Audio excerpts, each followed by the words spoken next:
all over the diocese. There are groups meeting in different churches where adults who've got learning difficulties are coming together to pray, to fellowship, to learn about their faith, to worship God. And it's just a great occasion for these groups to come together all together for a great big harvest celebration. Here in Basin Hill outside Shrewsbury, there's a residential home for people with learning difficulties, absolutely next door to the church, very closely linked with the church, and people from there come across and join in worship and really enrich the fellowship of the church here. So it's very natural that when we want to find a venue for a diocesan-wide celebration, we come here, we know we're going to be welcome. There's some folks down from Hanley up in Stoke, a new chapel, they're helping with our drama workshop. There's a group over from Stretton, that's the Stretton outside Burton, with lots of folks from Burton, and they're helping organise our craft group. There's some people who come and join us from Wellington, and some from Telford. There's from Codsall, a lovely group up from there. David's really been our ambassador, because through David coming to the church, you then brought other people from the local community who are living independently with learning difficulties. And there's a group, the self-advocacy group, isn't it? The self-advocacy group meets on a Tuesday, And I went to see that group because David invited me, and then since then you've brought along a number of others who've really become part of the church. There's a national group called Prospects that helps support any church that wants to work with adults with learning difficulties, and somebody from there, Andrew's come to lead with our music. Prospects is widely regarded as being the church's best kept secret.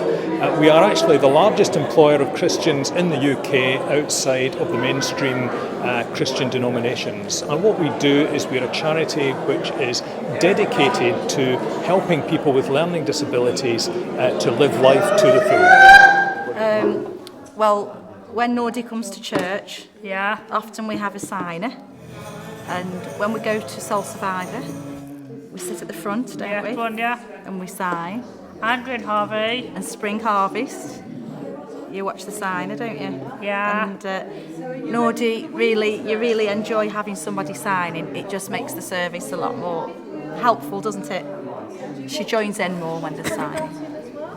One of the great blessings people are finding when they're working with groups is that there's a spontaneity, there's a very genuine, intense and yet open approach to God that can be quite transformative for all of us.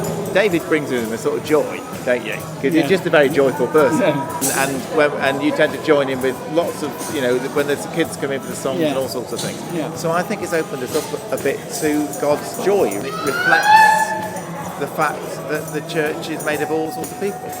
When you're planning worship for people with learning disabilities, you need to think about how you are going to communicate the truth and do it in a way which avoids jargon and avoids long and complex words, and avoids as much as possible figures of speech which people with learning disabilities generally have problems understanding, and also take account of the fact that their attention span tends to be even shorter than that of the rest of the congregation. Me and my friend David, we thought if he be confirmed by the shepherd. What happened?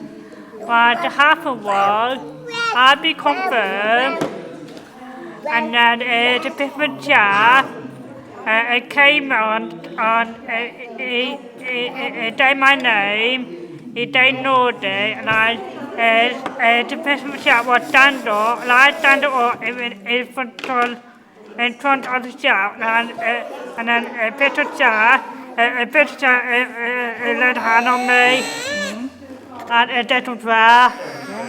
This has been a great event this afternoon, and it just emphasises to me how important it is for churches to be able to welcome people not like us.